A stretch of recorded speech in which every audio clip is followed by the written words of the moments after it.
جارێکی تریش بەڵێنێکی تریشمان جێبەجێ کرد. پیرۆزبایی لە خەڵکی کوردستان و ئێوەی بەڕێز و خۆمان دەکەین بۆ ئەم دەستکەوتە گەورەیە بۆ ئەم پرۆژە نایابە کە بێگومان خزمەتێکی زۆری خەڵکی کوردستان دەکات. دەستخۆشی لە کۆمپانیایی هێمن و بەڕێز کاک خالد دەکەم کە جارێکی تریش سەلماندیان خەمخۆری ئەم گەلەن و ئەم پرۆژەیە بە باشترین شێوە جارێکی تریش لە کاتێکی زۆر کووردا توانیان ئەم پرۆژەیە جێبەجێ بکەن.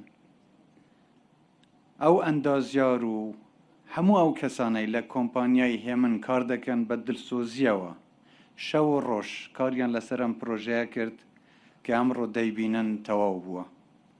دوای ساڵێک کە بەڵێنماندا ئەم پرۆژەیە دروست دەکەین ئێستا لێرەین کە بڵێن جارێکی تریش بەڵێنێکی تریشمان جێبەجێ کرد.